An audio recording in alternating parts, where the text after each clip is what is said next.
I'd like to welcome everyone to the conversation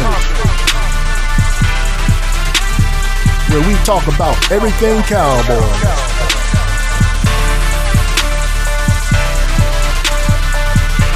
My favorite team, your favorite team, America's team. Here with your host, Coach Marv.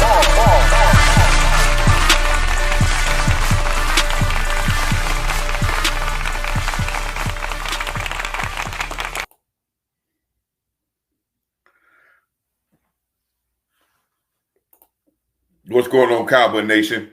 We just getting in a little late, man. We was going to go live on there, but had a little tough technical difficulties. But we're going live to see what I see. We're going to look at this game and try to diagnose what we see in this game. A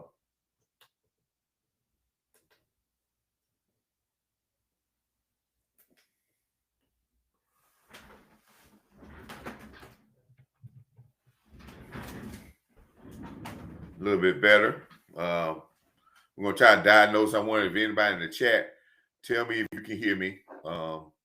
Let me know if you can hear me really well. Tell me how my sound check is. If you're in the chat, tell me how my sound sounds. Let me check it out.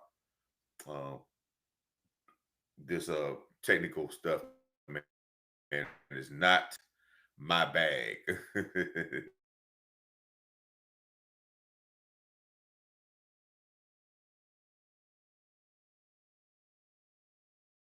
I got somebody coming in with some of this stuff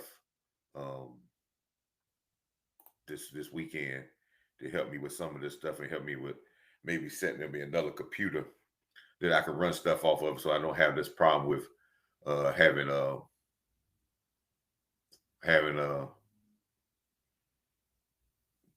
this back and forth with this internet site. Man, 6-play, 54-yard drive by the Giants to go up to 7-6 on the 7-3. Looks like when they're doing the extra point here, 7-3. Yes, 7-3 over the Eagles. Let's give you my little observation early on this game. What I feel early on about this game when I'm looking at this game. What's going on, Aaron? How you doing, brother? One, Eagles got to get back to running the football. Eagles faced something last week that I'm afraid for the Cowboys. And you can say, what do you mean by that, Coach? You can't let the media try to get you off focus, or people get you off focus about who you are. And what I'm saying is, they were running the ball, they were in a running team, and people been talking about Jalen Hurts ain't got the numbers. He don't have the numbers. They receivers talking about they need the ball, and they're crying and all that. And then what that does is it puts out external pressure on you, and then you try to start proving people wrong. Just win games. And now how that's coming with the Dallas Cowboys? Well, all this talk about Dak Prescott is an MVP candidate, and he's running the team, he's carrying the team, and how well Pickens is, and how well we CeeDee Lamb comes back, how well the other Von Noy, the receiver is. Then after a while, we're going to get away from running the football because we feel that they're promoting this passing thing, and that's all we want to do. It takes more maturity and more willpower to be able to cut out the outside people, find out what's working for you, and regardless of what people say, stay to that. Don't fall for the cheese, the rat cheese, because it's poison, and you can get yourself all out of the way. It just be hard to get back.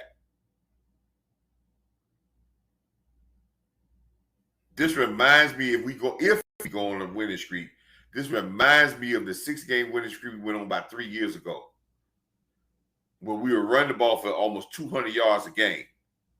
And Dak was still playing very well. We won 6 games. We went into another game, we ran the ball 32 times against New England.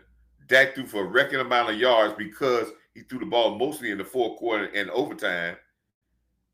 And he had a great game. And then everybody said, well, he was, and he was the MVP candidate and all this stuff. And then we just went away we just put everything on Dak's shoulders. And we went away from running the football, and we got out of whack, and then we never got back. The physicality of our offense is making Dak even better, because it's taking the pressure off of him from not having to make every play, and the play action is making him better. This is not a slander to him. Play action made Joe Montana better. Play action made Tom Brady better. When John Elway found out he can run play action, it made him better.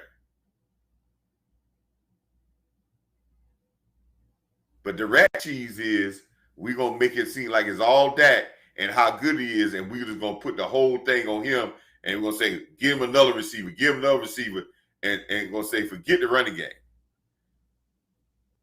That's what fans want to do. And that's a losing formula. It's an exciting formula, but it's a losing formula. So my new mantra is, what do you want? Championships or excitement? Sometimes you can't have both. And if you're trying for both, most times you're gonna come up short.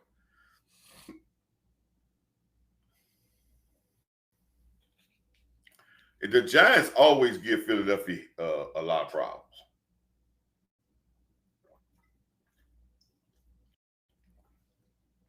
They always give Philadelphia a lot of problems.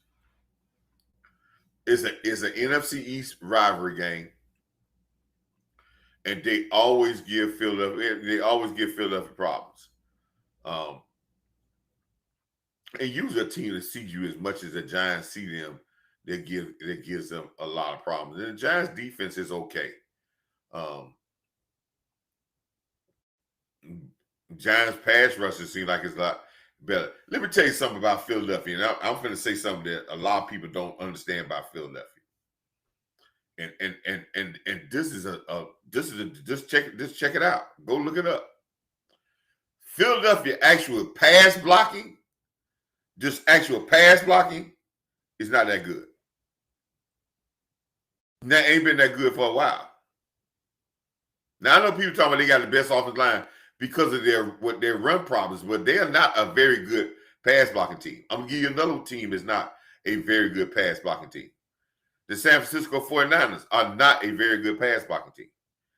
What makes them be able to connect in the passing game, if they have to go back to Philadelphia and the San Francisco, they go back in the straight drop back, you will see if they have to read the field, you will see that they give up a lot of sacks, and they gotta have a quarterback like Jalen Hurts because they get pressures.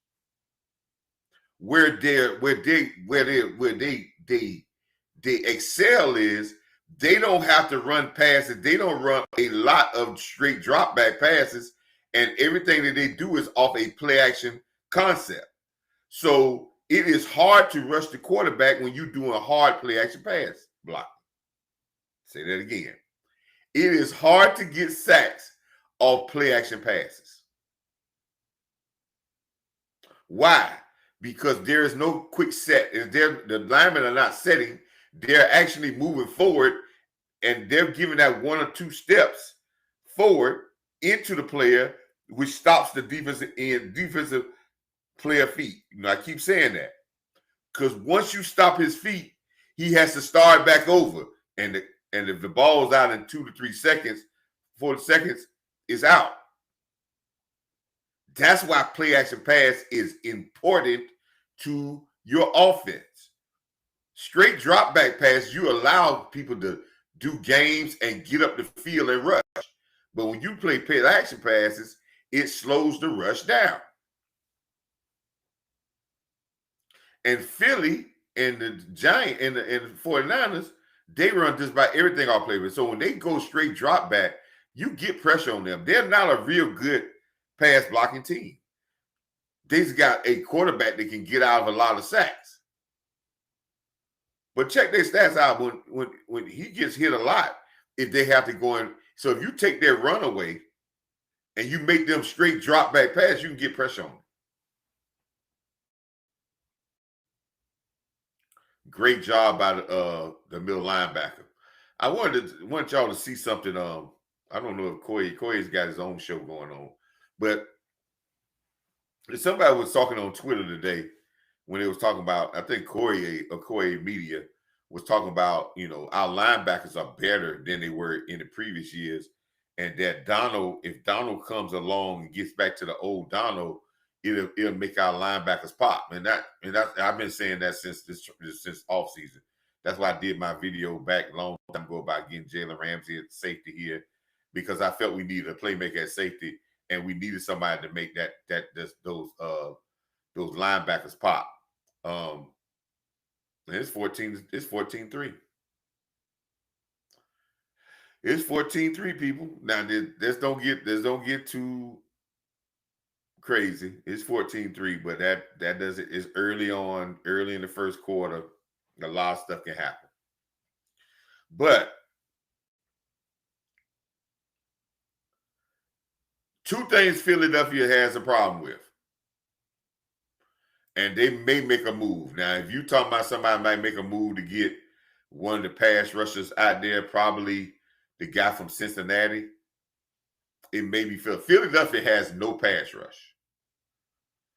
Philadelphia has he missed it. I be doggone. I tell you, he almost missed the first one. It always, now that puts them in it. Now they're gonna be chasing that point the whole game. But listen, Philly has no pass rush. Let me say it again. Philly has no pass rush. Philly ain't had no pass rush for a while. They went out there and tried to get a guy off of free agency that was one of the pass rushers out there. And like I said, when a guy's been out there now and is on free agency, even with Clowney, a guy that's out there that's been out there that's picking up now, everybody hear his name and hear about what he has done. And if he's still out there in the market right now and still hadn't been signed, and I'm not saying Clowney is bad, but Clowney is not. He's just going to be a part of our rotation. There is no guy. If a guy can really, really play, he's already picked up. If he's not out there, regardless of what his name is, and that's why it gets me really mad when our fan base just live off names. If they hear a guy named that he been a good player one time before, they say, "Ooh, man, we got so and so." Well, that don't mean nothing. A guy there right now, he ain't been picked up. There's a flaw in this game. You're better off going with the guys you got and coaching them up and then creating pressure. But Philly doesn't have no pressure. Two things Philly that I see that Philly has flaws in. One, they don't. If you get them in a passing play and you surround Jalen Hurts and you let Hurts get out the pocket, you're gonna get pressure on Philly. That's evident. They're not a good pass blocking team. When we hear the best offensive line, but that don't mean they're great pass blockers. They run an offense that with play action passes and they beat you when they slow your feet down because you gotta respect the run. Second thing is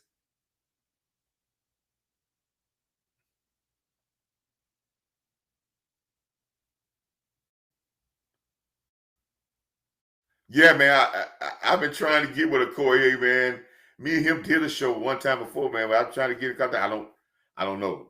I guess maybe I don't have his phone number or nothing or whatever. But I've been calling him to try to touch bases on that. But like I said, it's I'm gonna keep trying to reach out because he's starting. I think Corey is starting to see what I I have been seeing for a while, and I believe that the everybody's starting to see that the safety play has to excel.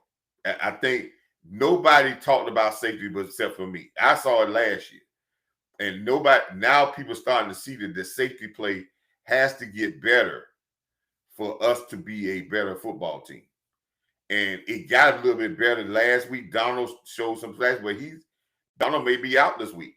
And again, let me say what I said about safety play, because I'm using this watch party as to watch the Giants and the Philly, but I also always going to talk about our Cowboys.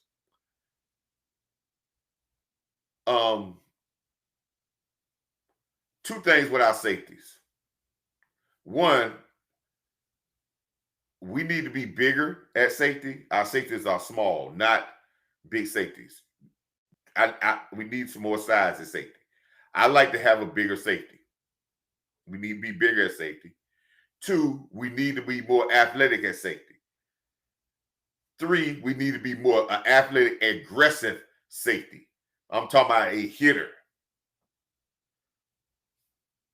Our safeties are neither one of those. Now, the fourth thing is having a safety that's very knowledgeable, a playmaker with his mind, can really diagnose plays, can really help our cornerbacks in their film study and all that stuff. I don't even think I don't think our safeties do that well either. So let's look at all four of the things that I said that you need. I don't think that they can't get no bigger. They're small.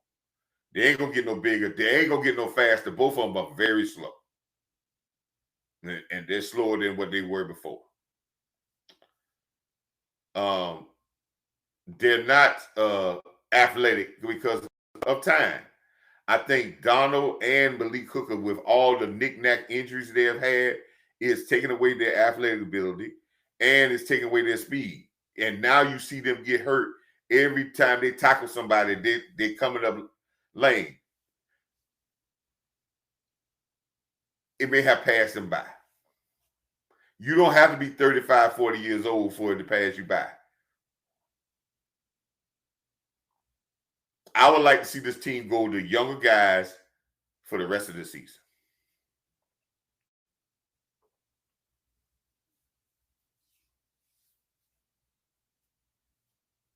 I would like to see these guys go younger guys for the rest of the season. Now, let me point out something about this football game here that I'm seeing. Philly has gotten behind in the last a couple of games, and they're going to a point of now they're going straight shotgun, and they're putting the ball in Jalen Hurts' hands to throw the ball a whole lot. And let me tell you what that's going to do. If they don't get to their run game, it's going to kill their time of possession, where they're not going to have the ball as long. You'll be able to work on their defense a little bit more. And watch what I tell you, the turnovers are going to start to pile up. Watch what I tell you. They may not start tonight, but the turnovers are going to start to pile up. They've been keeping Jalen Hurts away from turnovers because they have not, and that's not a bad, because they have been systematic. But now they're putting the ball up in the air a lot. And now they're making him read and do all that. Watch what I tell you. May not be tonight, but they're going to start piling up. Because if they have success with it, guess what they're going to do? They're going to change their whole game plan, and that's going to be a mistake. But getting back to what I was saying about our safeties. Wanye Thomas is bigger than Malik Hooker. Wanye Thomas is a little bit more athletic. Now, is Wanye Thomas got the cerebral type things? Is Wanye Thomas the best that we can do? Wanye got his curse too, but he's bigger and a little bit more physical. But Wanye goes down every 5 minutes when he gets a hit, right? Now you go into your other guys that's going to be coming in there for Donald. I don't know, but I want to see Clark, Elijah Clark, the guy they had the rookie guy that had this undrafted free agent. I want to see some of these other younger guys that they got in this on our price. But I want to see these younger guys because their youthfulness, they're a little bit bigger, their speed, and they probably could be a lot more physical. So I want to see those guys a lot in this defense. And I think we'll go and we'll get by with the guys being a little have to get some playing time. Get some playing, work the king side with his playing time. But I think this might be a blessing in disguise. And if I'm right, these guys are right, and they show good athleticism and really come and go out there and be aggressive. And Dono is out for a extended time, and Malik Hooker is out for extended time, which Dono was out every year. We may have seen our last. Well, I think we already have seen the last of Donovan Wilson and Malik Hooker here after this year. They won't sign Malik Hooker back.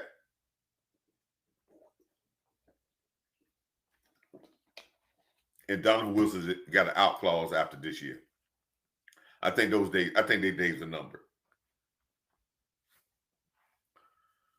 So that what makes your linebackers pop. Because as I posted on Twitter,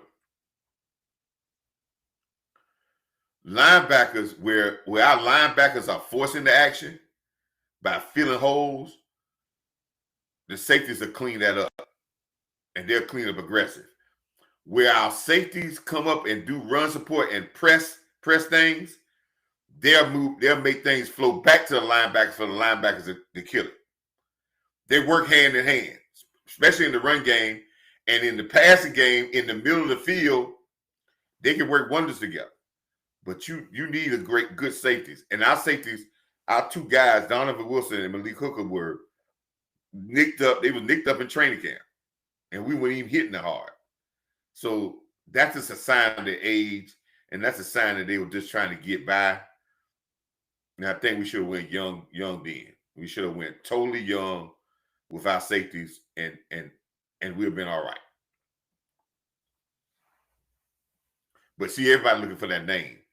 I don't think we should go out there and get a veteran guy that's out there like a Simmons or none. No. Like I said, if they've been out there in the street this far, this long, he's probably slow as the other guys we got now. No. We good. Let's go. And they're gonna surprise people. Let's go with them. Because you're on an NFL team, like I said, you can play. If you're on an NFL team, you can play football. Let me see if I can get this thing to working.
Hey, so I see everybody people making comments. I wonder if I can get this.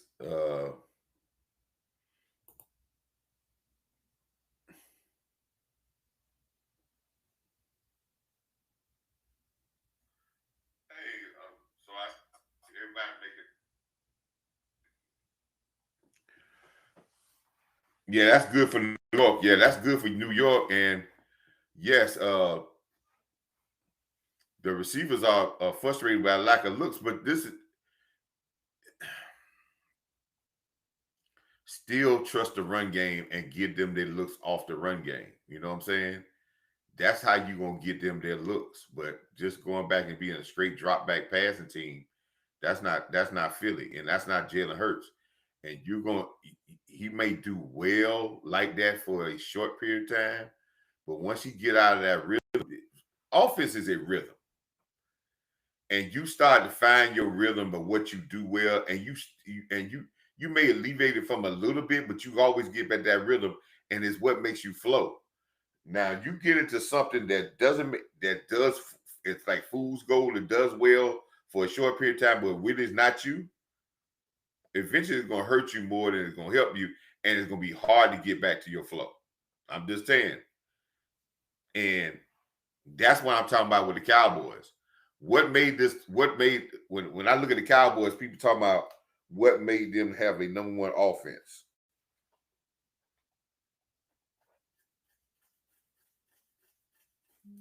Oh man.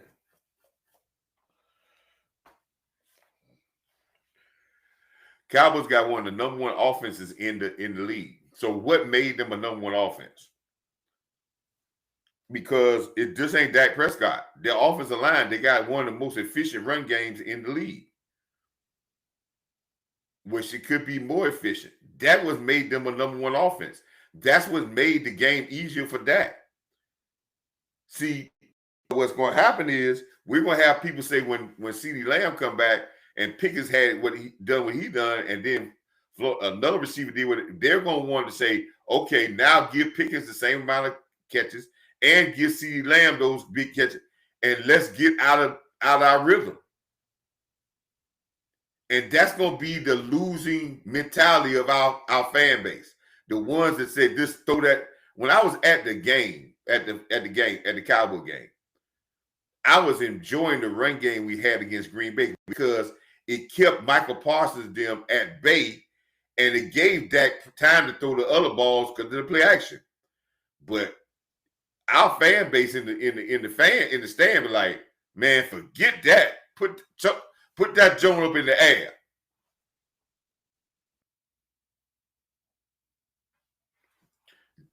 It's our losing mentality of our fan base. Because little do you know, most of our fan base are not real football. We don't have a football savvy fan base like a Pittsburgh or a Green Bay. Some of those people. We have more of a showman fan base. It's big, but it's more of like a flashy, we are here fan base. And I'm not trying to be mean enough, but that's the truth. And that gets us in trouble.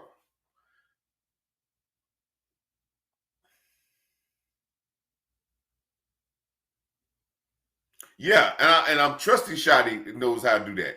But this is what happens, Aaron. The pressures from outside, right? You got to be very, and I'm not saying Shotty not strong will, but you got to be very strong to be able to stay the course of what you need to do. Even sometimes when it's not working, stay who you are. You're gonna be better off at the end for it. It's like I take this platform that I have with football, and I try to say life is relative because this is like a life. When you get out your what makes you rock the things that you do well, because you're trying to satisfy others, you may be all right for a second, but in the long run, you're gonna be worse off. So sometimes you have to stay the course of who you are. It will work out.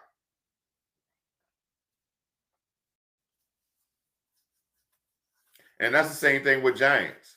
Giants are going to put this young man, this young quarterback in harm's way. They're going to mess him up because they refuse to get a run game to go with him.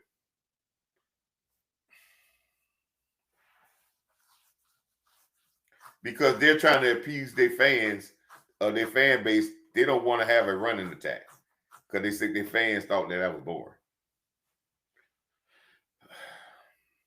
When their general manager said they didn't pay Saquon Barkley because they had paid Daniel Jones $40 million, and who would pay a quarterback $40 million to hand the ball off to the running back, that shows me that fan base is probably they're not that fan base, but that GM he had no clue about winning. No clue about winning.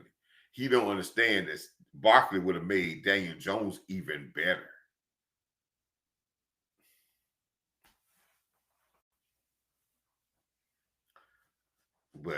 And you take Barkley with Daniel Jones running ability, and you made sure you got an offensive line to give it. Now you don't have the pressure on deck. It could have been even better. But that's a GM that's think he knows football through PlayStation.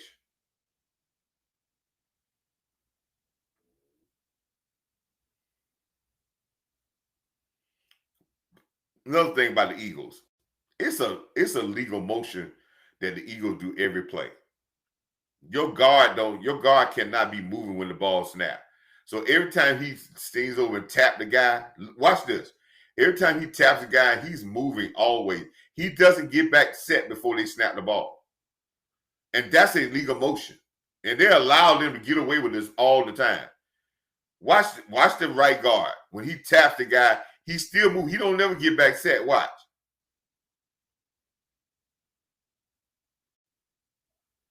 He not set.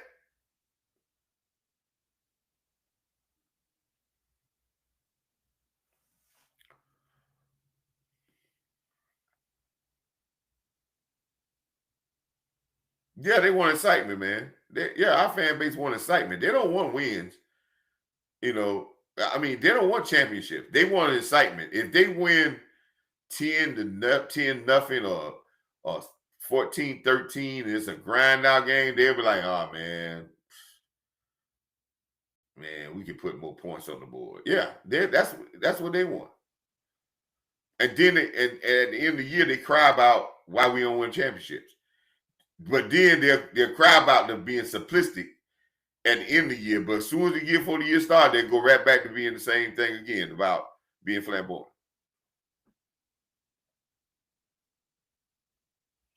Oh yeah, you put it with a running game, and now what? You telling him to say, hey, I'm not saying you got to be second fiddle, but we're gonna live off the play action. And that's gonna make your running ability even better because you have a running back that can run the ball. So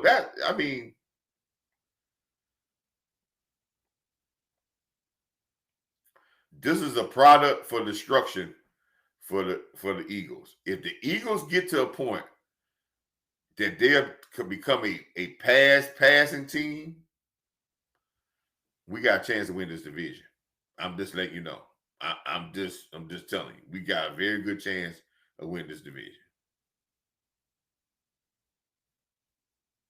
Because you would go to the Super Bowl with a 2,000-yard rusher, and then you feel that this year that your rusher probably right now he on the pace of getting barely 1,000 yards, and you think that that's okay?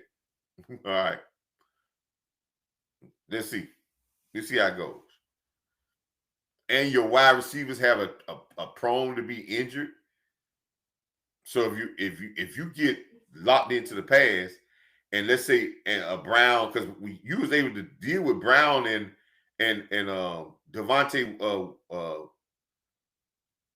the other Devontae Smith being out with 4 or 5 games last year combined, the Eagles were able to get by because the run game was so solid. But now if you don't get the run game back, if these guys get out, then where you gonna go?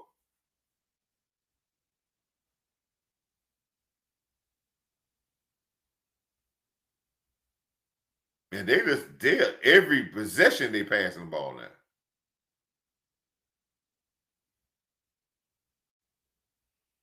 We'll see.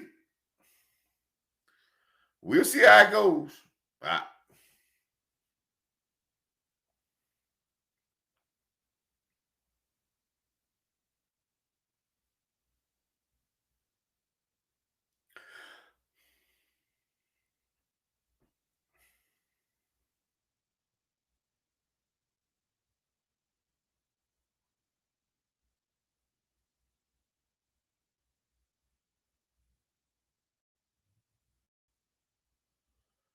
Well, how the hell they moving the damn ball up?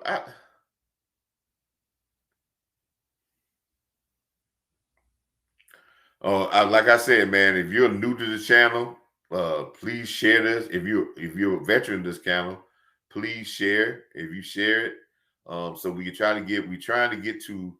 I'm trying to get to 1,000 subscribers. I'm about 350, 340 some away from getting to 1,000 subscribers. We got to really push to get to these 1,000 subscribers. So if you share it, that would be great.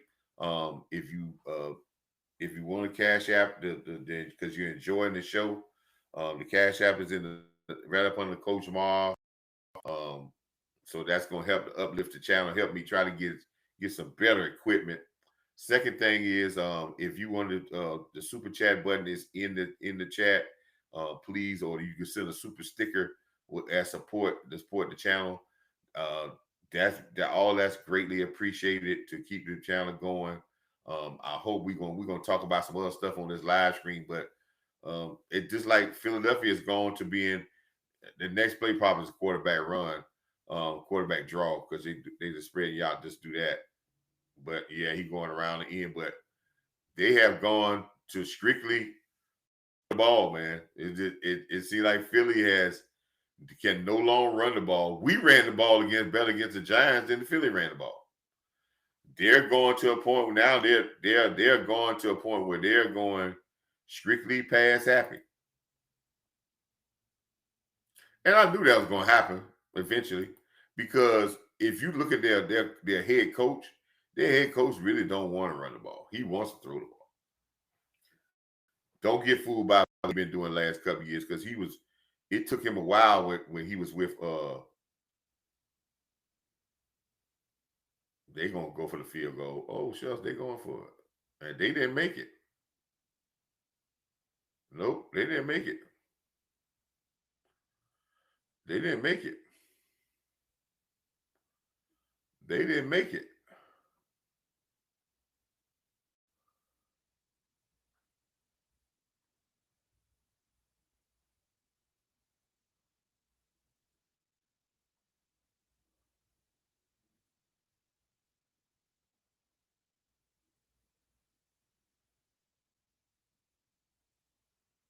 Oh, fourth down, they going for it again.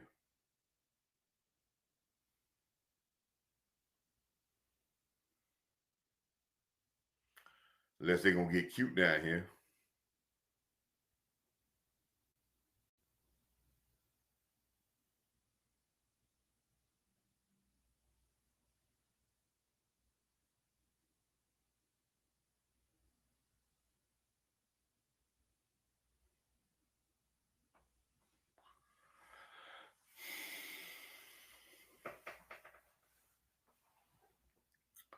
Any questions? Anybody got any questions about what they're seeing from the other this team?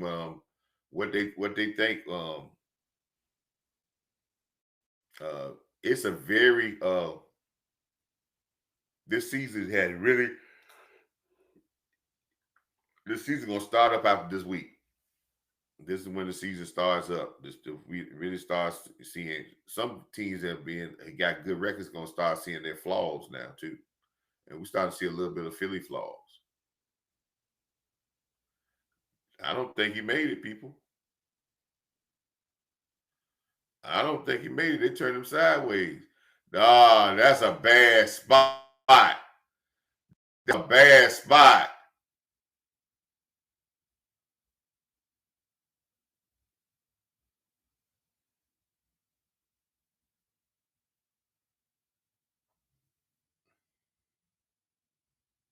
He offside.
if you're gonna allow them to run that play and you're gonna allow them to jump off sides, what they did in the fourth down play, then because that play should have came back. That should have been a they should have had and that was and when they went and replayed that to see the spot, they should have saw that.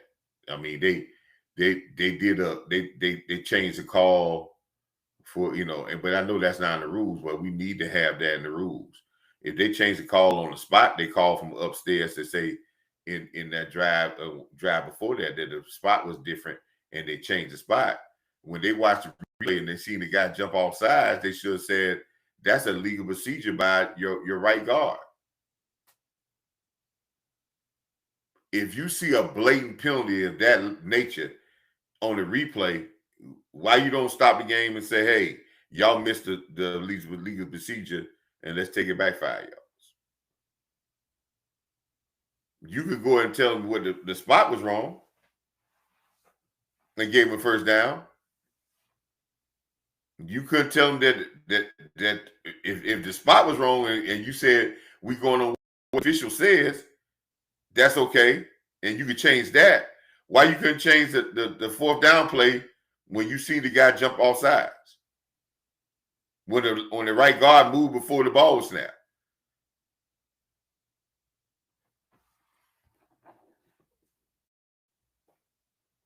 I'm just saying.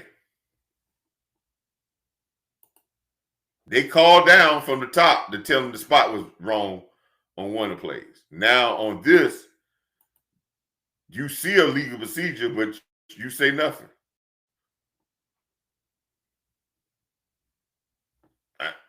I'm just saying.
All right, so we late in the second quarter. So now the Giants have to make a run. My observation of the Giants, with Dart at quarterback, still without no running game, it's going to be tough for him. It's going to get worse and worse as the season go on because you're going to start putting more pressure on him to try to do stuff he does. He don't have the receivers.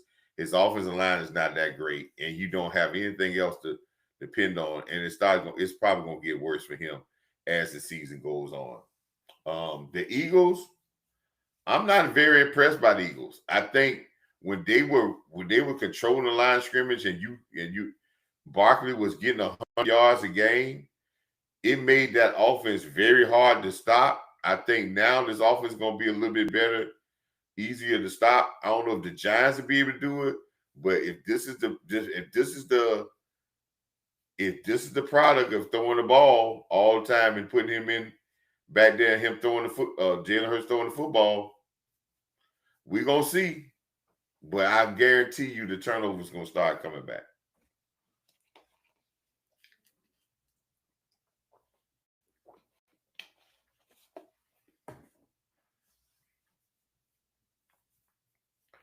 But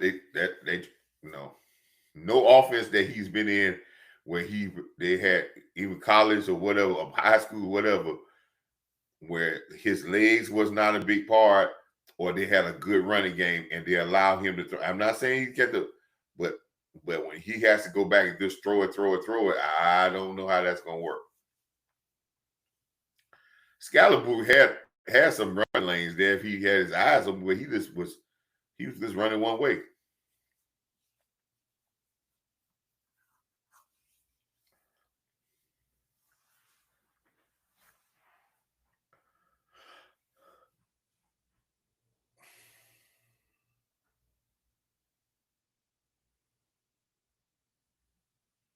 Giants have no offensive line, man.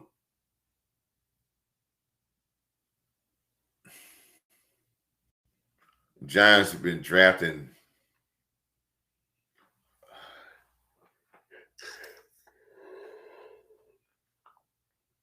Instead of drafting a quarterback here, I would, if you had Russell Wilson, he bought what name in, he bought those two guys, older guys in. I would have drafted another offensive lineman in the first round. I would try to get me some younger guys in here that we can block, and then we'll bring a quarterback in later. But we have a foundation of offensive line. Right now, they have no foundation of offensive line, and when they don't have one, it's going to make it harder and harder for them to do anything.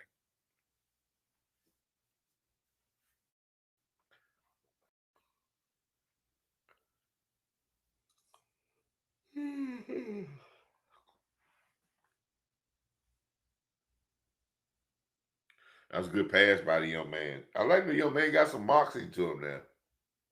He got a little swag to him. And with that swag, if he wins in New York, man, they'll have him. They'll have him all over the New York paper.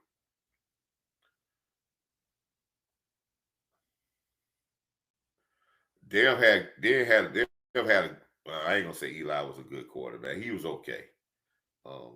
He wasn't the greatest quarterback, but he had no swag though. But they had a guy with no swag in New York in like forever, since probably Joe Namath.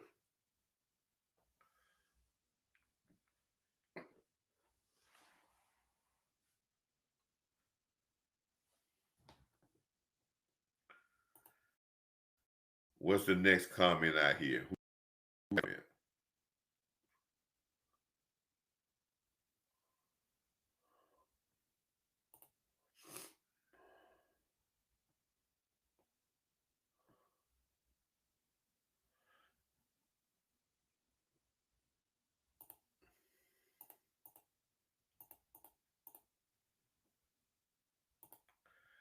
Comment. I think the Giants need to slow this game down. It seems like the Eagles want to up tempo in there. Yeah. So Giants got into a game where they made some plays, where the quarterback made some plays here and there. And when they scored the 14 to 13, 14 points, I told you then, calm down. They had a lot going on. The Eagles' defense is not as good now. You start their defense. The defense is getting exposed a little bit. And why is the defense getting exposed? Anybody have a reason? One of the reasons why the Eagles' defense is getting exposed? One defense last year.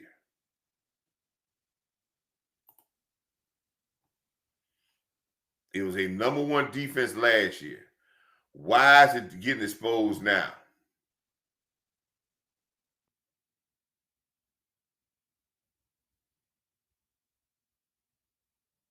And basically the same players they had last year. Anybody got a reason why? Either I got a good theory, and it's probably so. Why is it getting exposed? The defense is not as good as it was last year because the Philadelphia run game is not as good. And if you look at the Philadelphia Eagles run game and their time possessions from previous years to this year, they're not holding the ball as long. They haven't allowed three and outs, which any defense, I don't care how good your defense is, you can have a bad defense of 1985. If that defense is on the field majority of the time and teams are running 70, 80 plays against that defense, it's going to give up points. Even the 85 Bears defense. But the 85 Bears defense wasn't on the field much because they had Walter Payton on the other side. They took the time possession. And I think that defense probably played an average of 45 to 50 plays a game. If you got a great defense and they play like 55 plays in the game, they're going to be lights out. If they don't give up no big plays, they're probably going to pitch a shutout. But when your defense start playing 70, 80, 75, if they're playing 75 plays or 80 plays in the game, they're going to wear down. Now, see, that's a tidbit y'all getting that nobody else will give you. There's a stress level on every defense. I think the best offenses run like 65 plays a game on an average. So if you're running 75 and 80 plays against a team, you're doing better than the best. And that wears your defense out. And it's not only wears your defense out, it gives you more chops at the tree, and you're going to find the openings.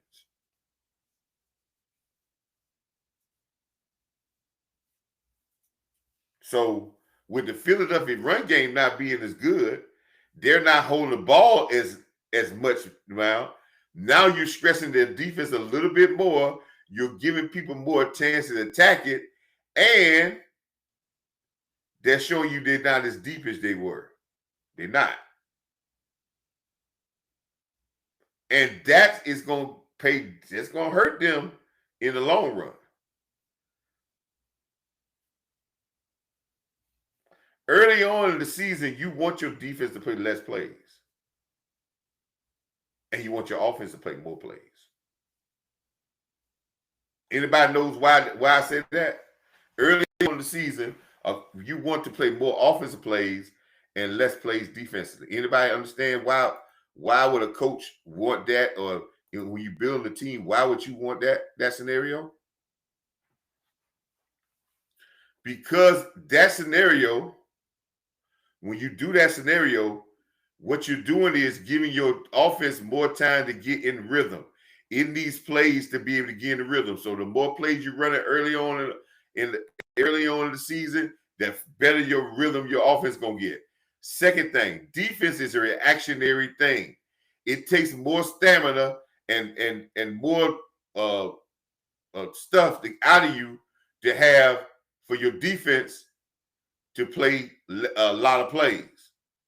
So you want your defense to play less plays so they can keep the stamina for the what? The season. Offense, you want early on play as many plays as you can play so they can get in rhythm. Defense, you want to set a pace when they're not playing as much because you're fresher, it's more reactionary, and then you have less players a chance to get hurt. So early in the season, like the first 4 or 5 games, you want to keep your defense off the field. And you want to run a lot of offensive plays so you get that offense in rhythm, oiled up, and it's running smooth. Again, I'm giving y'all stuff that these what coaches talk about, man. But they can't talk about this on SportsCenter. They can't talk about this on NFL Network. Nobody want to hear that because most people won't even understand it. And I'm not saying y'all, most people don't understand. There is a game of numbers. Everything on the field has this stress point. You have players that are only good for 10 plays. They're backups. They're only good for maybe a quarter. Yeah. And if you're a good enough coach, you know the stress level of your player. You know where he's at. And then when he plays over that, now he might play over there in one game and may do well, but after 10, 15 plays, it can blow up like the Hindenburg. That don't make that person bad. That just means that they're governor. They're governed, yeah. So you know when to use them in different spots. And they're going to give you bang up plays. For the 10 plays doing the right thing, they're going to probably give you all pro play. But if you try to expand their role into different things for more than that, you're going to go all pro play those first 10 plays, and the next 10 or 15, you're going to get a guy that need to be cut. I've seen it happen. And you don't cut the guy because guess what? You took him out of his role. You got to keep him in his role. Third down for the Giants. They have done a great job to come down this field. And I think the Eagles are really cocky. You see Barkley over there just laughing. You see they like, they're going to win this game. And listen, man, these are things that can beat you, break you. These are things that can bite you in the butt, man. Confidence can get too cocky after a while. He's not playing again today. What's wrong with him? They still got him suspended.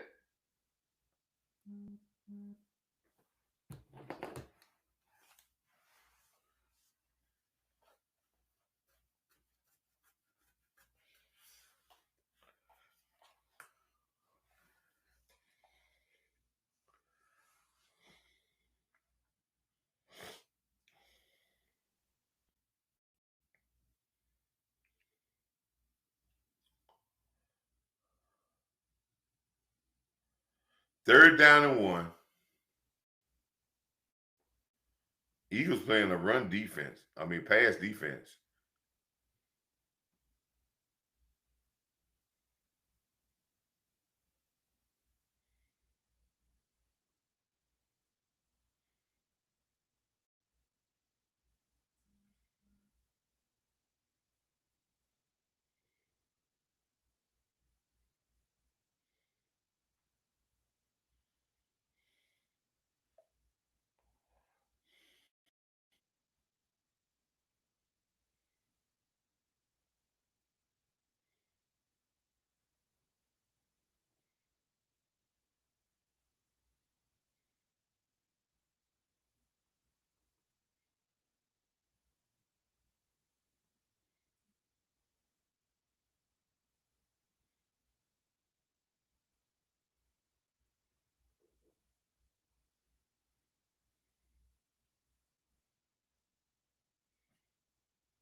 Yeah, a lot of people talking about the NFC is wide open.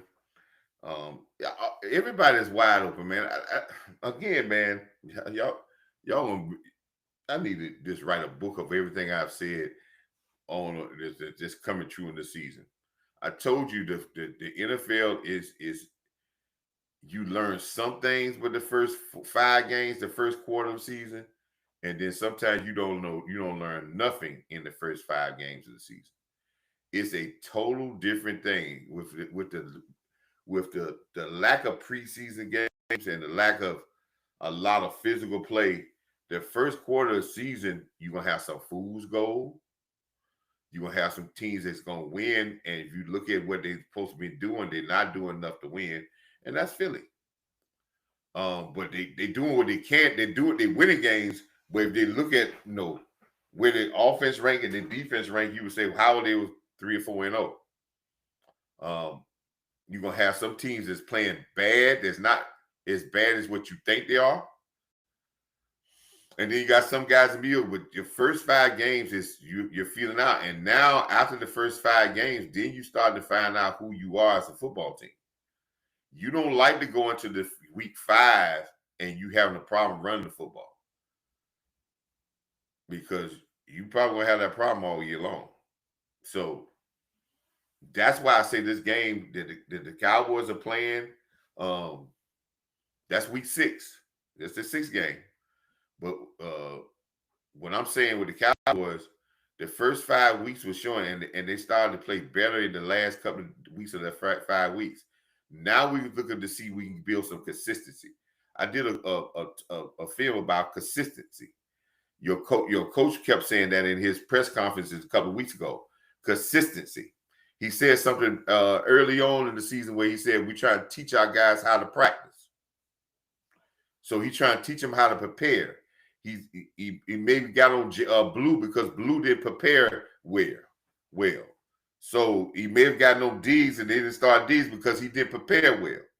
So now you learn how to prepare. You learn how to be consistent.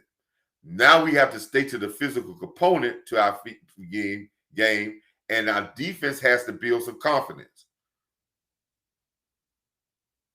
Now you're going to hear all these things in the coming weeks from our coaching staff. You listen to their talk. They're going to start talking about confidence. They're going to talk about being consistent.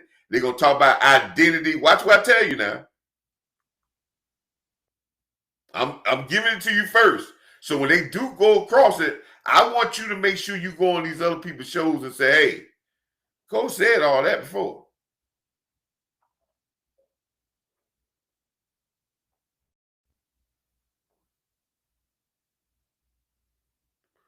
Yeah, I think Murray's going to take it because, listen, when you're playing a lot of players, you don't want to get injured because this defense is starting to find its confidence, right? And if you injured now and this defense finds a good place and a good confidence, when the guys come back, whoever comes back, they ain't gonna have the green dot. They gonna have like so, but he's not saying, but he's not. But he's gonna now. I think what he can do, Sandberg can fit into a role, not a full time role, but he can fit into a certain role, but not a full time. I think he's a good linebacker, smart, but I think he'll forever backup. But I think he can find a role here. And that's how I said this, man. Let me go to this. I'm gonna go to this word again, Aaron. And I hope some of my people understand this word.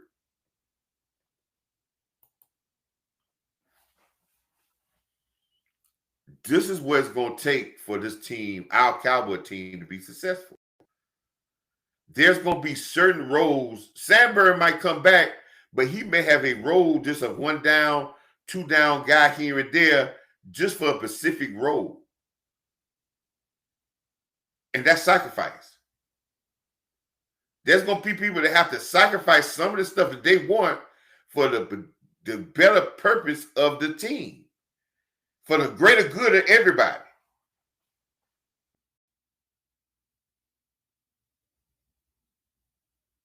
And if there's no sacrifice, there's no championship team. Prime example, Devontae Smith, Brown had to sacrifice some of their numbers to allow Barkley to have a 2,000-yard season. So that's what I'm saying. Sacrifice.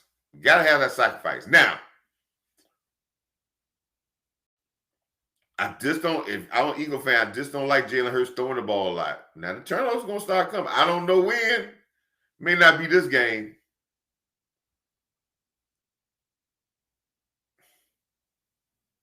But I think Barkley has become just a home run hitter, and that's it. He's not a single or a double guy. He's never been a single and double guy. That's why I knew if you could tame his big runs, he's not one of those guys that go 5 yards, 6 yards, 7 yards, you're death. No. He's not a 20 carry, 25 carry guy. He wants to get his 100 yards on 10 11 carries. Yeah. Explosive. And that's it.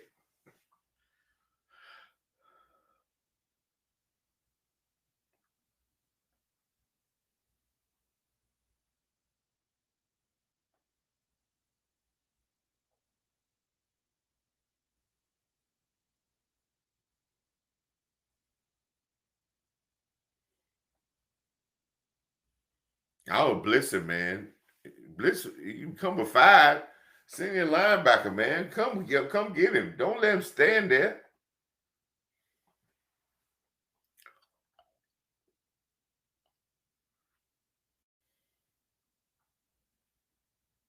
The Giants pass rush is not what you thought would think it is with all these first round draft picks.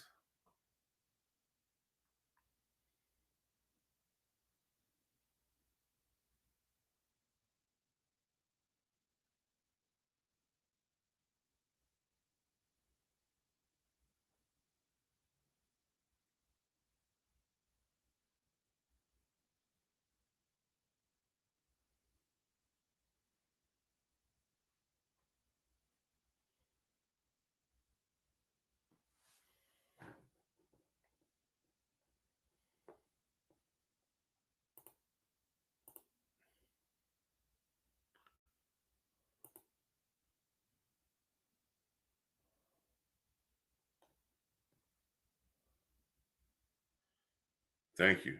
About time to put some pressure on him. Thank you. I said that 2 plays ago.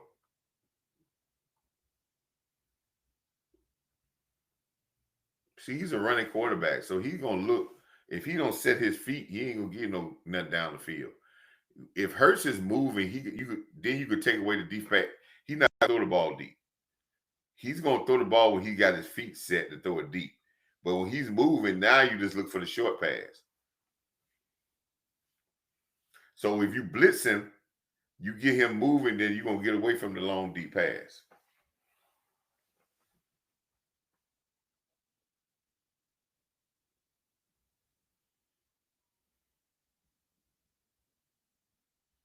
Do y'all see what I was saying about that? Hurts is not a guy that could off the he may try it, but he get his feet set, he can go deep. But you want to get him off his set of his feet, so you want to get his feet moving. So that's why you bring 5, you bring a blitz, so you can get him moving out. He don't want to run the ball. You can spy him, but right now with 15, 16 seconds, I think they don't have no timeouts. He don't want to run the ball for too long and then try to get somebody on the field. So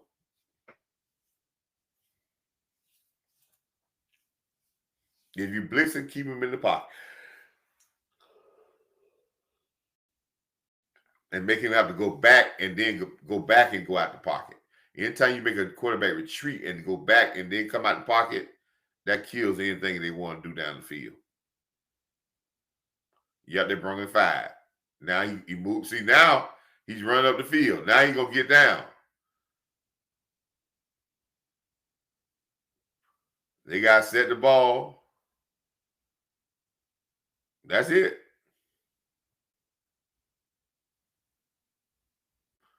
Didn't I tell you that's how it's supposed to work? I told you bring another player, make him get out the pocket. If he want to run the ball, they ain't got enough time. So you give him the middle of the field, he want to run the ball, he runs the ball, runs the clock out. If he try to run to the sideline, you ain't got to worry about throwing the ball down the field because you can stop him from throwing the ball because he don't throw the ball off the run down the field well. You got to be able to look at these quarterbacks and see what they do. And this is my this is my observation of Jalen Hurts because I've been watching him on a lot of games.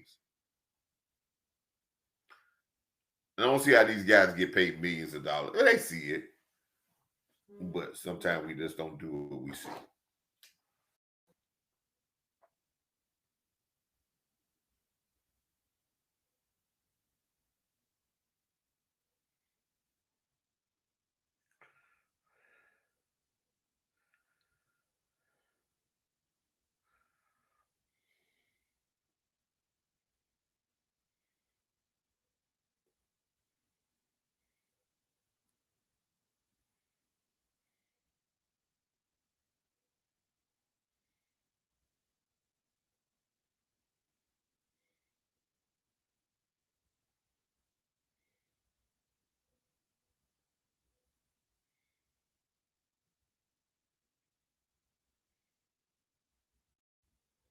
So anybody got a question about anything about the Cowboys that y'all want to shoot at me? Any question y'all want to shoot at me about the Cowboys that y'all want me to elaborate on and talk about? Well, let me get this off here. Anything y'all want to talk about the Cowboys? Any question? We at the halftime of this game.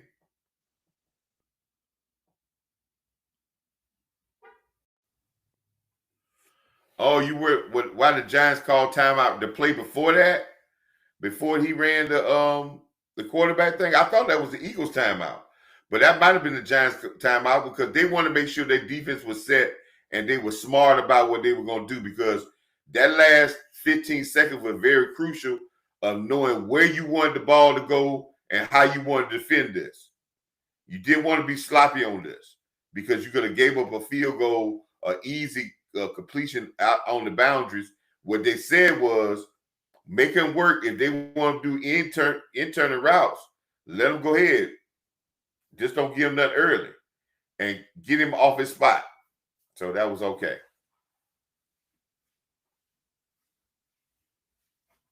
Yeah, Black. Well, this. Let me explain this about the clock management. Let me give everybody your thing here. This was what was in the chat. The Giants got lucky. The Eagles got bad clock management. Yes, it was bad clock management. But you remember what I said at the beginning of when the 15 seconds before the timeout. And the play before that, they blitzed him. They brought 5 or 6, which I think you should have done from the start with. When they were backed up, I would have blitzed them hard when they were first backed up, right? Because I might have got a safety. Well, you do that is because, 1, you want to get him off the spot. 2, you're not really worried about him running the ball up the middle, so you can come at him a lot because with 15 seconds, if he ran the ball for 6, 7 seconds and try to get down, you may never get that ball. You better not get set because your players got to come too far back, right? So they allow him to run by blitzing them to get them out of the pocket, and they fell for the bait. And sometimes you can force them into bad clock management. But you are right. They did get lucky. Bad clock management, and the Eagles will be chasing. But now the Giants are already chasing a point. They're chasing that 1 point. This game could be a 4-point victory. 4-point lead, but it's the 3-point. You never chase a point. The Cowboys in Green Bay game, I kept talking about. Now I'm going to give y'all some real in-depth stuff about Green Bay game. We played Green Bay.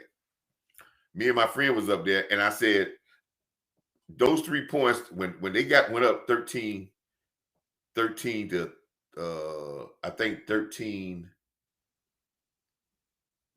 nothing on us. Do y'all remember the Green Bay game? And then they tried the extra point, and we blocked it, and we returned it back and got the 2 points. That's a 3-point turnaround.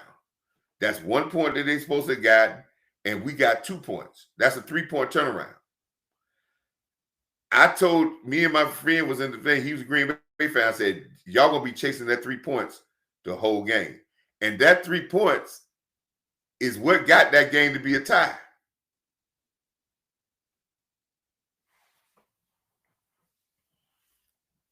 So every point in a football game means something. And especially when you give up a point when you're trying to get a point.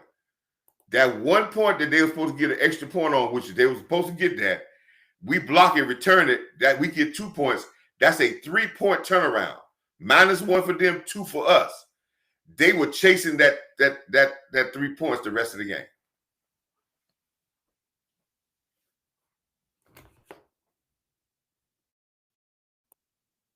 So this mess up with clock management might turn around to hurt them later on. But great comment, though. Great comment. Yeah, Aaron, yeah, I think Murray's going to get the green dot, but I think we got to bring along another linebacker. I think this team needs to sign another linebacker. Yeah, we do. Just like we raised a thin at running back. I don't want us to have a linebacker go down. We got to play Clark. Clark is, out of all the linebackers, Clark is the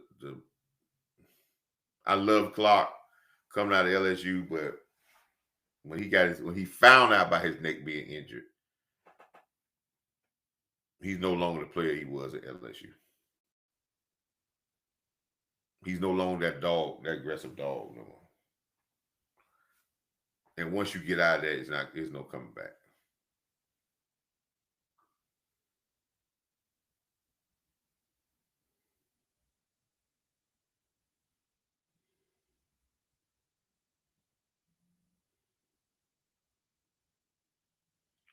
Any other questions, man? Thank y'all for being in here with me, man.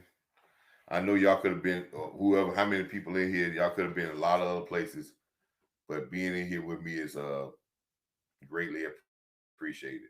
I don't know if we're gonna go the whole game. I just wanted to check in. We probably gonna go this half, talk about a couple of this. I want to talk about the Cowboys. I want to talk about this coming game, man, that we gotta really being on the road again. We got a gangster victory. We got to show some consistency. And what I'm waiting on now, I'm trying to find out if our defense can get some rhythm, get some confidence. We started building a little bit of confidence, but I need them to stack on days because it's going to be important that they be, because we're going to go as far as the defense is going to take us. I don't care what Dak, you talking about Dak, whatever, it's the defense is going to take us. And this defense come along, Dak will be able to take us where we need to go. But he can't do without the defense. So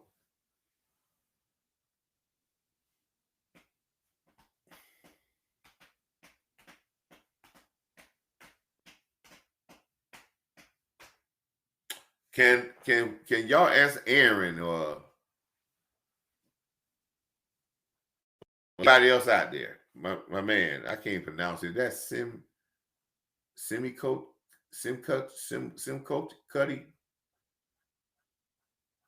Can y'all tell me, is the super chat button in the chat or y'all on Twitter? But if y'all on X, but if on YouTube, is the super chat thing button is there?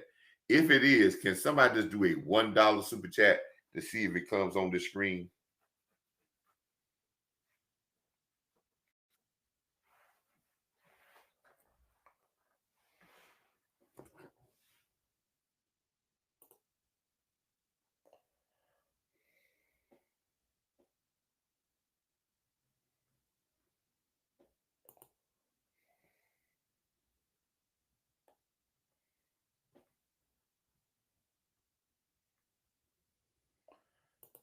Let's see what you said here. I just popped it on here. And I hope you embarrass me with a crazy thing. The Cowboys cannot sustain putting up 40 points a game. Yeah, listen, again, I think this defense could be more than just a middle of the road defense. This defense looked very good when they stopped big plays. This defense was just getting killed by big plays. Teams were not just driving the ball down our throat, but big plays. In the first 4 games, I think we gave up plays over 30 yards. We gave up about 19, 15 or 16. Yeah, 4 or 5 a game. That's unheard of. No defense is gonna have good if you're giving up big plays like that. Teams weren't really running the ball. We was big time on running. And if you got a good run defense, let me tell you something. If you're good, and I know people say the last week run defense wasn't good. Again, you had big plays in the run game, right? But let me say this. If you could stop the run and you're a good run defending team, you got a chance for your defense to improve greatly in the second half of the season. That's the inner defense. But if your defense have a flaw stopping the run, it opens up everything. Now, we're going to get tested with the run this week.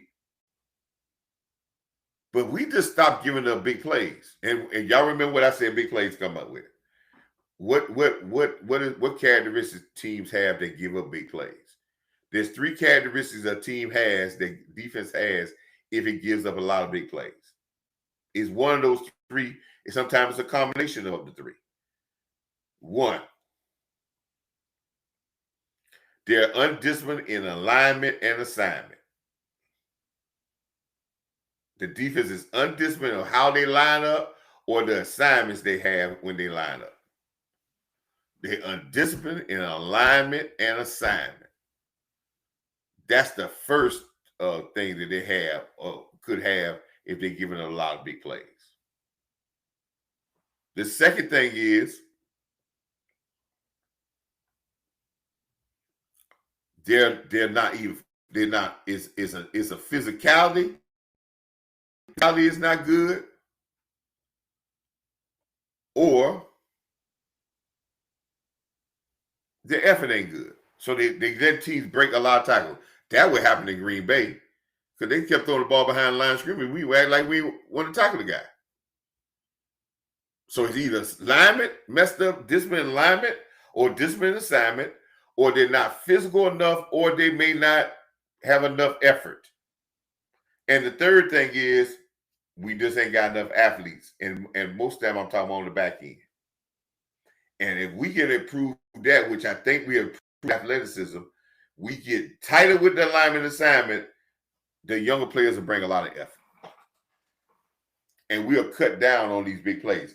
If we cut down on giving up plays over 25 yards down to maybe one, maybe two a game, sometimes none a game, oh man, we'll be more than just a middle of the pack defense. Matter of fact, we'll be bordering on an elite defense. The second half about to kick off. Would y'all pause with me for 1 second?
Thank y'all for being patient. What's going on, Amp? Just checking out this game, man. We in the second half here. Good old NFC East game.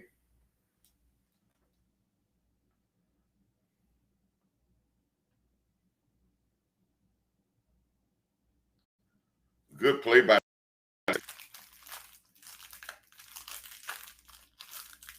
You got to catch that ball with that tight end, man.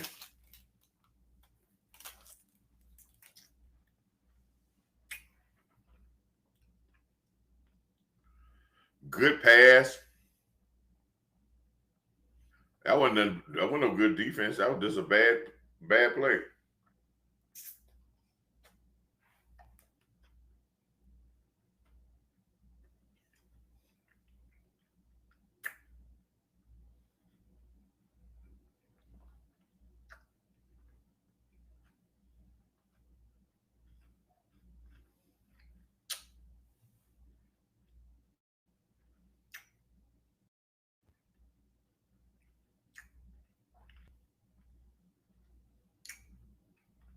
The thing I hate to see, and what all coaches hate to see, coaches hate to see penalties when you get the ball back when you change possession. We hate to see penalties on punt return. We hate to see penalties on kickoff return. You get the ball back and then you start back behind in bad field position because you make a penalty on a play that you didn't even return.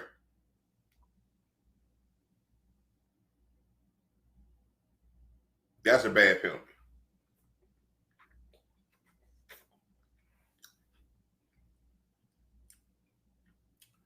As a coach, we used to count them as pre-snap penalties. And I told you, pre-snap penalties is one of the worst penalties you get. When we had a penalty on a punt return when you kicking the ball and we fair catching it and we got all kind of holdings and all that stuff, that's a pre-snap penalty. Because we didn't even attempt to play. And we lose the yards.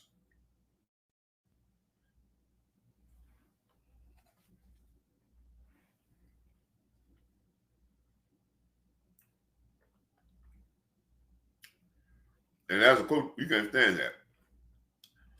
Now, we're going to look and see if Philadelphia's going to get their running game together. Because it looks like they're going to just a pass happy team. Now, in this game, it may work out. But for the long run, I'm happy.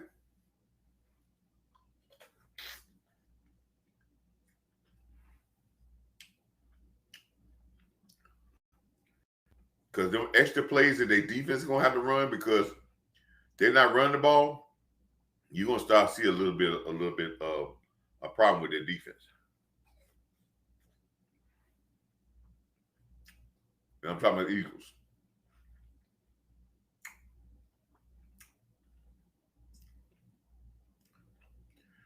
And turnovers going to start to come. But we'll see. Remember I said it today. So if it start happening, I want y'all to say, Coach told us that.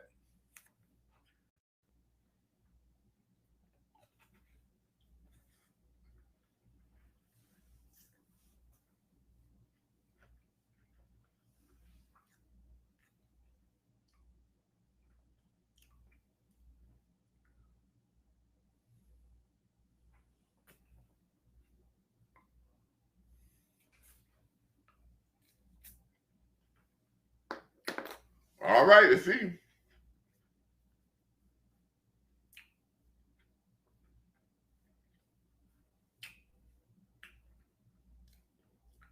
But you see where they started this play inside the 10-yard line. Bad penalty, man. I'm not rooting for no team. We're just talking about football in general. Coaches cannot stand when we get penalties on when we get the ball back. Punt return, kickoff team. It makes you mad because it already puts you at a disadvantage.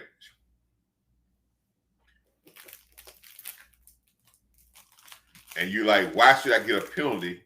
And we get the ball.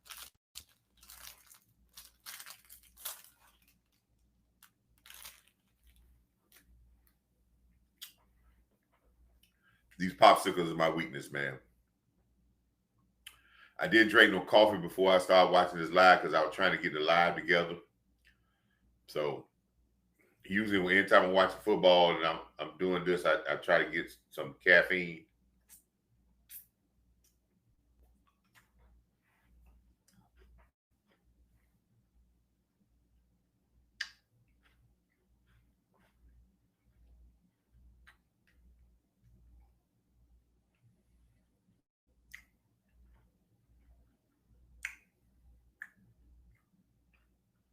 He just missed that throw altogether. He missed that one.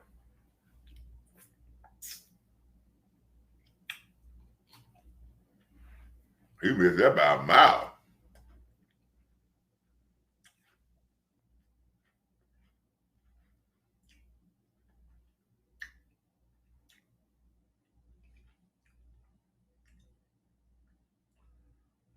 Wow, how he missed that?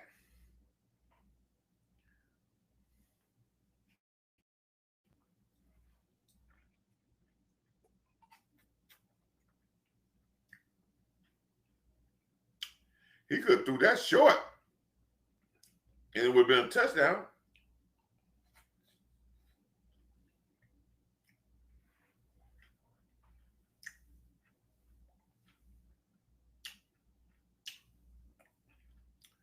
Ain't no need to look what the board that ain't what that's gonna tell you. It kills me when a quarterback goes in and start looking at the chalkboard, looking at the computer when he had a guy wide open, he just missed a throw. What did that go? What that little thing gonna tell you about missing that throw?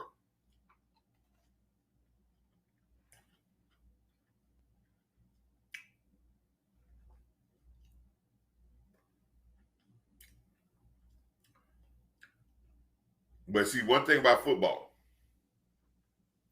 when you start missing those throws, see, some people think football that you're gonna get them to come back with. Next play we'll get him, and it'll be open again. Nah, that might be a one or two in a lifetime type thing. NFL teams ain't gonna allow guys to run open again like that.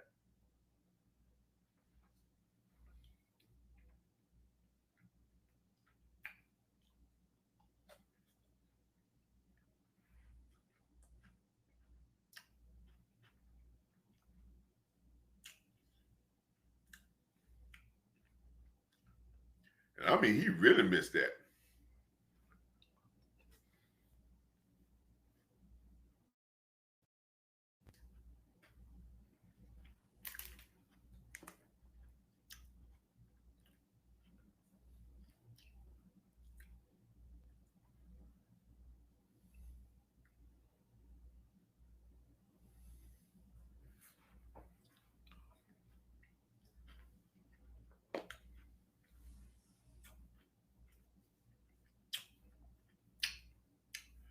Very, very good question.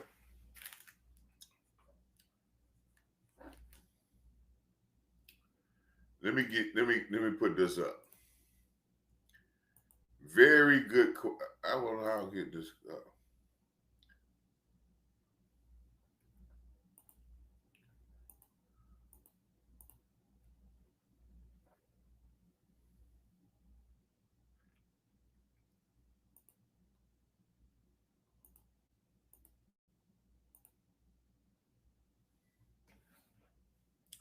Very good question.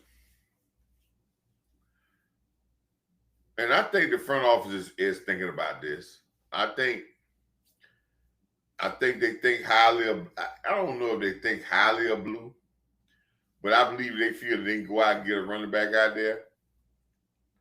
I don't think they're looking for a number one running back. So I don't think that they're going to get a Kamara unless they have somebody. Unless Williams get hurt this week and they need somebody for a long term. You know what I'm saying? But I do think that they want to probably get a better. They should be looking for a better backup, but a guy that can come in and be a number two. That's why. Let me say it like this. Dallas like their guys. That could be good and that could have some bad indications. But in this case, if you like your guy, right? You like your guys, there's one guy they should go get. Because I still know they know Tony Pollard was their guy. And I believe that you could probably get Tony Pollard now out there if you offer them a pick. And I think Tony Pollard, you will know him, you know his makeup, you know who he is. He could be a number one back. He knows how to play in the role of a dual back system. He's been doing that when he was at Tennessee, did that at here. So he is not one of those people that's going to be. Williams is still going to earn his keep because he learned to be the number one back. But then you're going to have a good 1-2 punch. And you're not losing blocking. You're not losing physicality with Tony Pollard. You got all that. I just think we shortchanged Tony Pollard because we didn't realize how valuable Pollard is. He had some very good games, but this run game was not suited like it is now. So I think that type of pickup will suit this offense better as a guy with a fit in than to go out, because if you get a guy in here like Kamara, and if he's out there, you can't give him, that's fine. But Kamara's not coming here to be a backup. And Williams has earned that right to be the star. So, but I'm not saying not to go get him, but I just think the fit right now is more important. And you are right. Yeah, we thinking in long term saying, but let me say something about the run game also.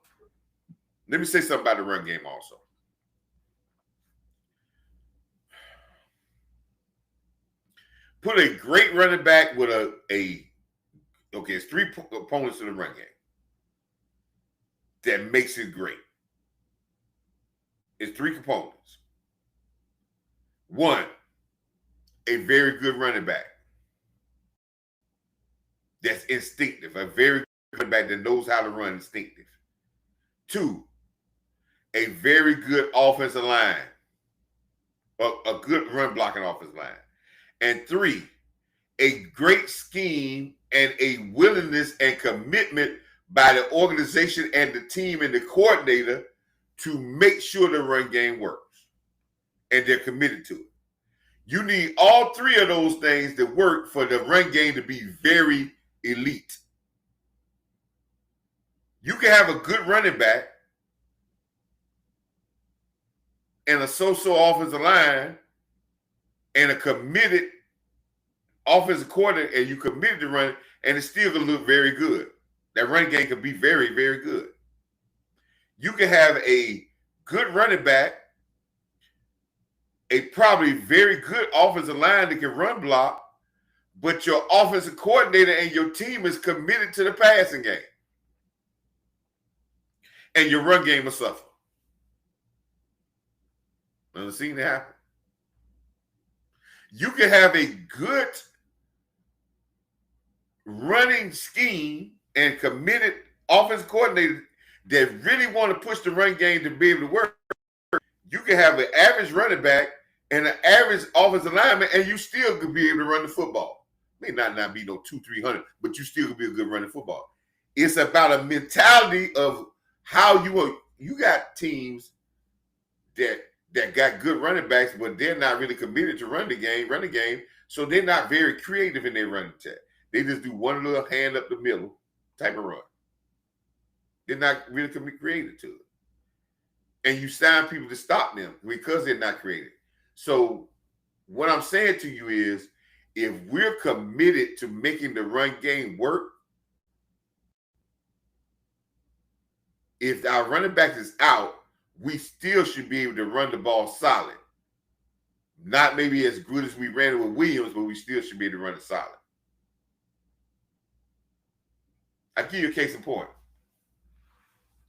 Terrell Davis for the Denver Broncos got himself in the Hall of Fame because they had a great run scheme and he was a great running back and they had okay offensive line. Okay, I ain't gonna say it was great. But then when Terrell Davis left, they had 3 other backs that had 1,300-yard season, 1,400-yard seasons in that same offense. Because the offense was committed to running and they were committed for it to work. Now, they wasn't as great with Terrell as they were with Terrell Davis, but they still was good. So what I'm saying, we make it get a lesser back and still work combo if Williams go down, but the run game should be built off those 3 factors. And I think the line is good enough. We want to know if our offense coordinator is really dedicated to it. That's what we want to see. If we get those 3 together, we're going to have a very dedicated run game. And it's going to be very good for a long time. Now, what you see with the Giants doing, as they start to get a little bit better with Scalaboo running the football, that team is getting better. Now, Scalaboo might have been the player that the Cowboys, if you want to talk about physicality, he might have been the guy that the Cowboys should have got. But I really think Blue may not be a running, but may not be a workhorse, but I think Blue is going to give you some big plays in this offense.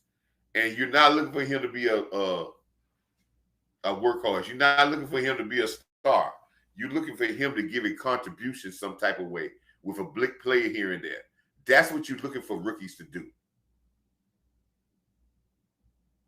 That's what you want rookies to do, to give you that contribution. That's a touchdown. What is it? Now, you gave Jalen Hurts a touchdown down there. Now, watch this. Now they want to run the play so fast, they want to just spot the ball. That's a touchdown. Yeah, Scalaboo is a very tough. That's a touchdown right there.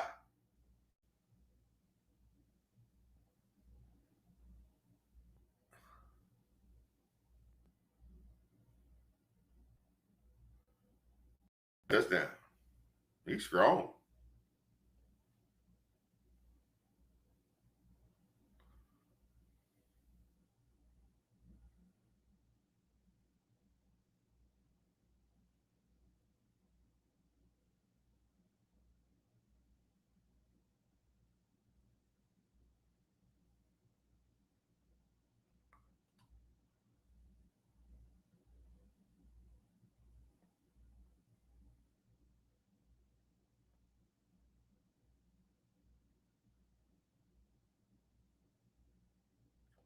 Oh man, let me tell you something. Let me put this on the screen because the great thing. Let me tell you something, man. The Cowboys know who Steel is. The Cowboys still will be here as long as the Cowboys hit. Still, they know who Steel is. We see a couple of plays that Steel loses, and we start, and then we like to go to Pro Football Focus. Because listen, man, I'm telling you, the guys that they got doing these films are interns, and they know the names of players and players that benefit of doubt gets the benefit of doubt. Listen, man, film doesn't lie about Steele. Steele is having a very good football year, and his run blocking is impeccable. He beats you up.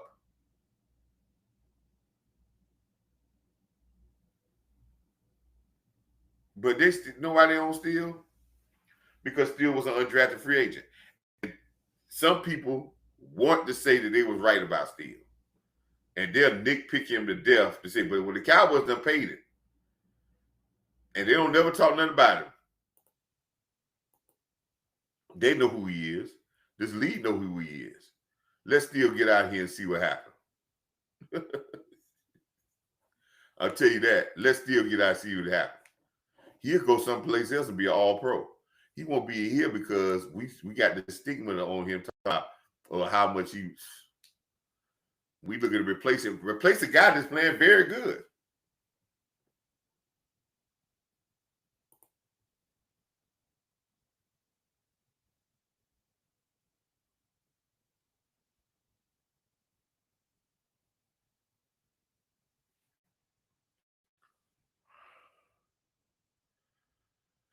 Oh boy.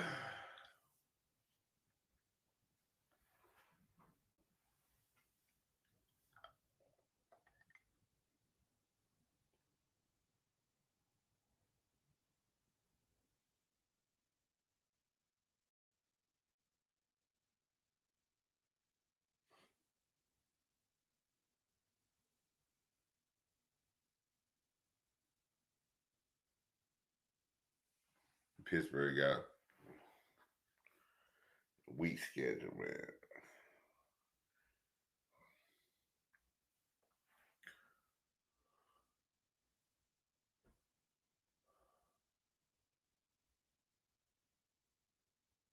Dog, that if they had that 1 point, this wouldn't be a 10-point game. This would be an 11-point game.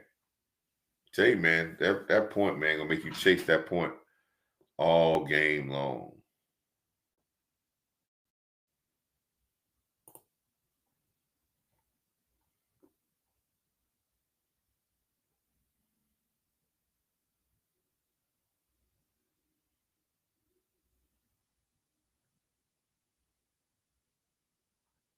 Listen, man, guess what?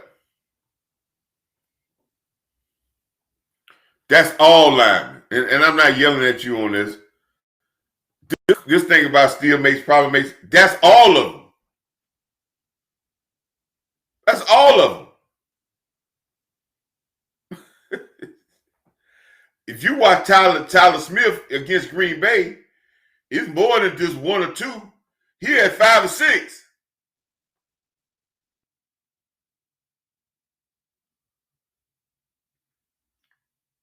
But we expect the guys, that's that undrafted, we expect them to be perfect. And other people, we say, oh, they make a mistake. Oh, that's, it happens. Them, they don't know it ain't this happen. It's perfect. But listen, the coaching staff watching this, and they watching they see the same thing I see. They let everybody just talk. Y'all can just talk. They know what they got to steal. You got to blitz him, man. When he on the run,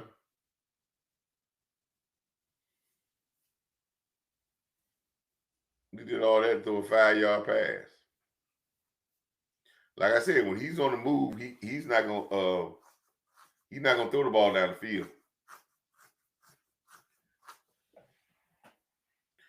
That's just a rush that didn't even try to rush.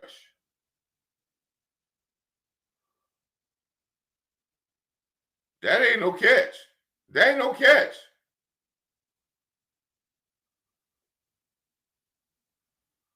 One, his foot was off the ground. Two, that ain't no catch.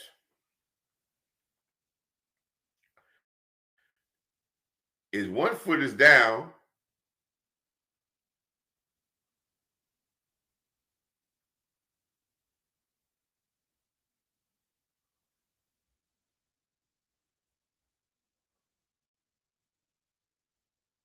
Oh, he got both feet down.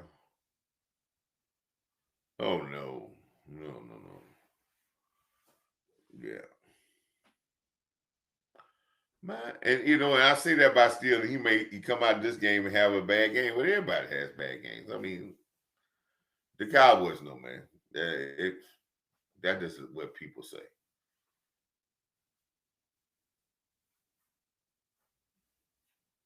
Because some people still think that Steele shouldn't took Lyle Collins' job because Lyle Collins was his name brand. Where Lyle Collins at now? Still playing.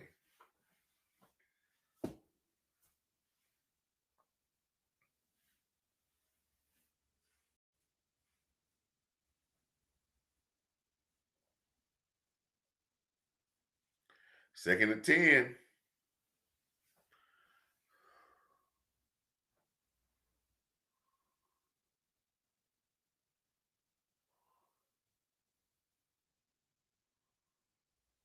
Yeah, see, Jail ain't gonna try to run over people. He gonna try to get down. But that blitz right there gonna get him off his mark.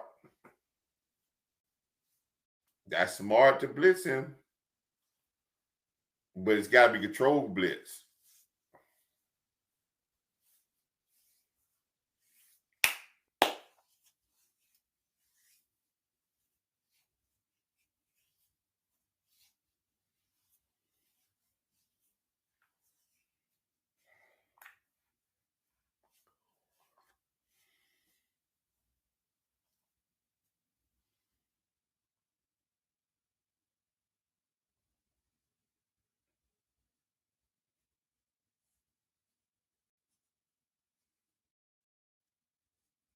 What I tell you about the blitz. When they bring 5, that makes everybody one-on-one. I mean, you can't help if there's nothing. And see, they brought 5. There's 1, 2, 3, 4, 5, and then they left the other guy as a spy.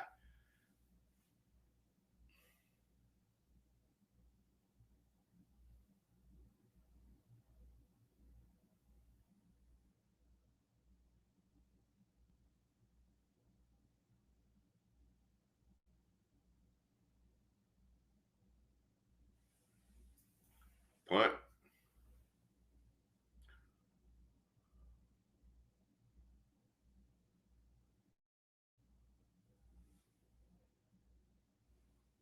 What's the next comment? Let me see what somebody said. Yeah, he can handle the blitz when you give him like a hot read, but what's happening is they're not running slants. They're not running stops. They're running complex pass passes downfield, which I told you it'll work okay from the start with him, but that's not his style. His style is to throw 3 to 4 different routes, and he does that well. Everything else you try to do with him, he could do it, but that's not his forte. And so where you blitzing him, you're trying to speed him up. If you let him sit back there and collect his thoughts, he'll probably complete the ball, right? But speed him up, and guess what's gonna happen? Turnovers gonna start to come. But great question. It's never over, not with the Giants. But again, this is this could be. Let's look at the ramifications of what happens here if the Giants win this game. If the Giants win, that puts the Eagles at 4-2.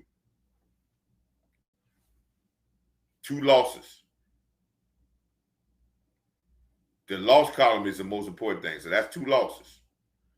That would put the the Giants at 2-4. They got 4 losses, and the Eagles are, and I think the Washington team is 3-2, and the Cowboys are 2-1. So that would bring everybody back into the fold. So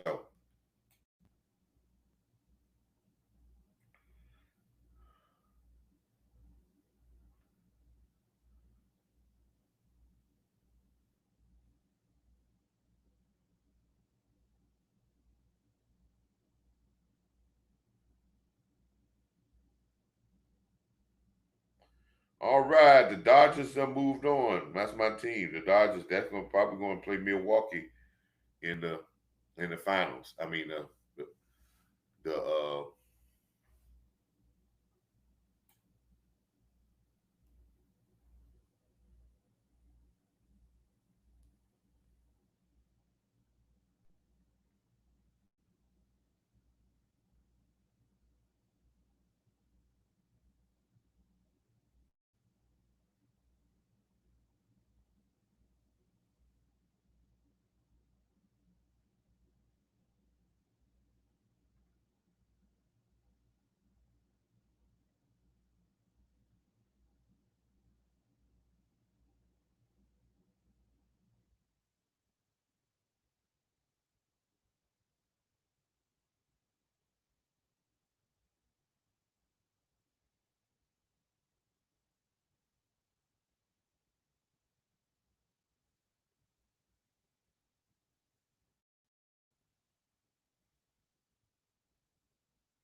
see what happens. Remember I told y'all about when the offense, when Philly offense is not running the ball, they don't have time possession.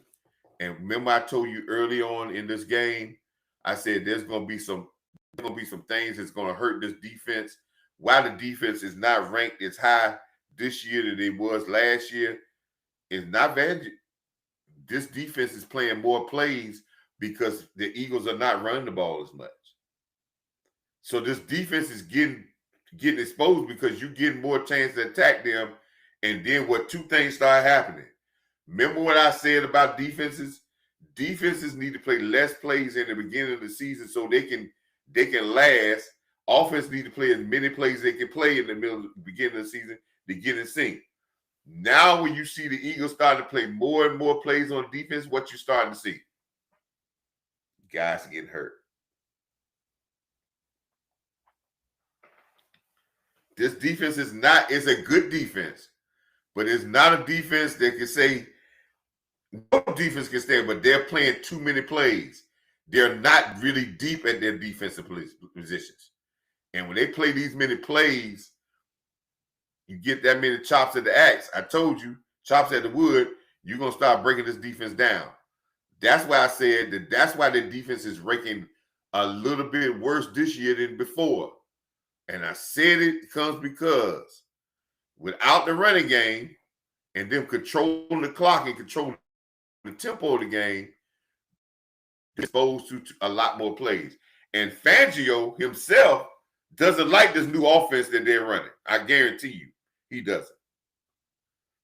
Because Fangio knows, say, hey, man, we are not as deep on our defense. Now,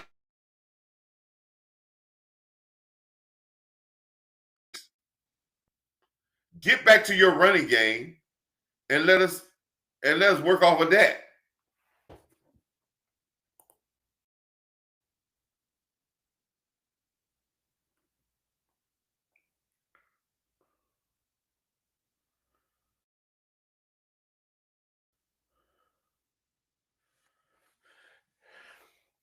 Yeah, if Philly, if Giants win, everybody would have except for